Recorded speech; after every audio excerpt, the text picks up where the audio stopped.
मेरी लीला ही मैं देखता हूँ, मेरी लीला ही मैं सभी में खेल रहा हूँ। तमाम दुनिया है खेल मेरा, मैं खेल सबको खिला रहा। ब्रह्मवेता को तो फिर भगवान ब्रह्म और मैं अलग नहीं लगता। शिव जी की पूजा है, बोले मेरी पूजा हो रही, ओम नमः शिवाय करके देख मेरे को पूज रहे हैं। बोले बाबा जी तुम तो यहाँ और वहाँ मंदिर में शिव जी को पूज रहे। कह रहे जहाँ शिव जी को नहीं मेरे को ही पूज रहे। राम मंदिर में गए, श्री रामचंद्र कृपालु, देख बच्चा यहाँ राम जी होके पूजा जा रहा हूँ, वहाँ शिव जी होके पूजा रहा हूँ, वहाँ कृष्ण होके पूजा रहा हूँ, वहाँ अल्लाह अकबर वाले भी मेरे को ही खोज रहे, मैं उसी से पूजा। अरे बाबा तुम क्या बोला? अरे तुझे पता क्या है, दुनिया निगुड़ी क्या जाने अनलक। ज्ञानी की क्या ऊंचाई होती, खाली ये छोड़ दे बस, कितनी ऊंचाई मिल जाती हो। बाप रे बाप, जो सचमुच में ईश्वर को चाहता है वो सच्चा चतुर है, सच्चा ईमानदार भी होगा। एक होते हैं मूर्ख चतुर, मूर्ख चतुर तो संसार उनको ले डूबता है, और एक होते हैं सच्चे चतुर, संसार में होते हुए भी निर्लय, कलयुग में होते हुए भी सतयुग में। किसी युग का प्रभाव नहीं पड़ता भगवान पर। जो भगवान के साथ जीते उनके लिए क्या कलयुग, क्या सतयुग, क्या द्वापर, क्या त्रेता। बाकी तो कलयुग का तो प्रभाव पड़ जाएगा। खान पान ऐसा करेंगे, व्यवहार ऐसा, भगवान के लिए जिएंगे तो फिर भगवान का शरीर साधन है, इसीलिए उसको स्वस्थ रखने का खाएंगे पिएंगे। फिर कभी बीमार भी हो गया तो मैं बीमार हूँ ऐसी भ्रांति नहीं होगी, इसको ठीक कर। मर भी जाएगा एक दिन, मरे तो मरे, रहे तो रहे, लेकिन मौत भी एक उसकी लीला है। जन्म भी उसकी लीला था, जीना भी उसकी लीला था, मौत भी उसकी लीला है। ये सारी लीला है लीलाधर की। तरंग उत्पन्न होते हैं, झूमते नाचते मरते फिर उत्पन्न होते हैं, ऐसी है ये भी उसकी लीला है।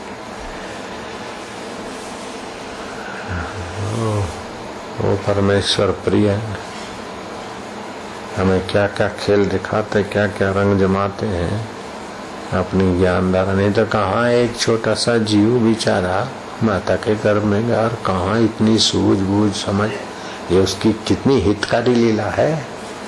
सर्वभूत हिते रहता है परमात्मा, कितने कैसे। हकीकत में परमात्मा इतने हैं, दयालु हैं, अच्छे हैं, ये है वो है, ये भी एक प्रकार की गाली देना ही हुआ। मैं तो ये मानता हूँ परमात्मा के विषय में जो शेखी बघाड़ते ना, ये समझो गालियां दे रहे हैं, लेकिन ये तोतली भाषा की मीठी गालियां हैं, इसको मजा आता होगा। जैसे पिता को बोल दें कि पिताजी तुम्हारे पास तो बहुत रुपए हैं, देखो तुम्हारे घर तो तुम लोग 2500 के मालिक हो। मतलब हाँ बेटा देख ले, हाँ पिताजी आप तो 2500 के मालिक। अब उसको पता ही नहीं कि 2500 की नोट ही है क्या, तेरे को दिखती है 2500 कितना क्या है, तेरा बाप भी अभी गणित नहीं लगा सकता है। तो ऐसे ही 2.5-3 लोगों में तो त्रिलोकी नाथ है, तो ऐसा है, ये तो गाली दे रहे उसको। हे भगवान तुम त्रिलोकी नाथ हो, तो पिताजी तुम्हारे पास 3000 है, तुम्हारे तुम 14 त्रिभुवन हो, 14 लोक के मालिक हो, तो पिताजी तुम्हारे पास 14,000 रुपए है।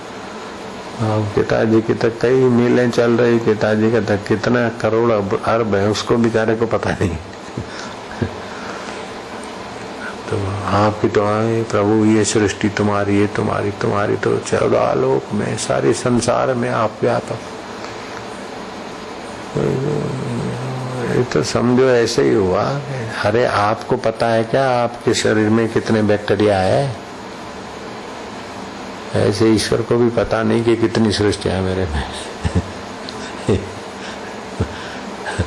अरे तो ईश्वर सर्वज्ञ सर्व अंतर्यामी हो गए तो पता। अरे सर्वज्ञ सर्व अंतर्यामी तो ये तुम पूरे शरीर को जानते हो, जहाँ गर्मी सर्दी पूछो तो क्या सारे बैक्टीरिया को जानो तभी सर्वज्ञ हो क्या शरीर के है? पूरे शरीर में तो आप सर्वज्ञ हो ना।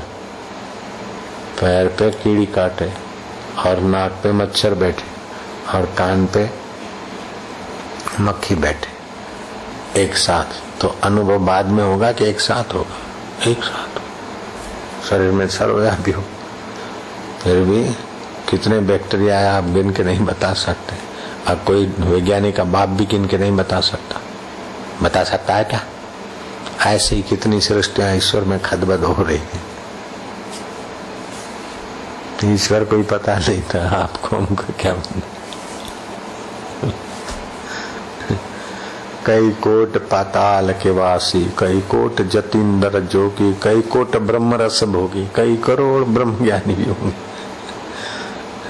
भले इस लोक में यहाँ नहीं, कहीं कहीं कहीं कहाँ होंगे ब्रह्म रस भोगी, ब्रह्म ज्ञान की चर्चा करके ब्रह्म रस का रसपान करते। यह भी ब्रह्म रस तो है, ब्रह्म परमात्मा की चिंता है। बिना वस्तु, बिना व्यक्ति, बिना सुविधा के भी जो अंदर का रस आ रहा है ब्रह्म रस है, परमात्मा रस है। विषय विकारों का रस होता है, वो संसार में गिराता है। ध्यान का रस है, शांत रस, वो सामर्थ्य बढ़ाता है। भगवत रस है, वो भाव बढ़ाता है। और तत्व रस नित्य एक रस रहता। और फिर जीवन मुक्ति का रस नित्य नवीन रस आए, पराभक्ति हो गई।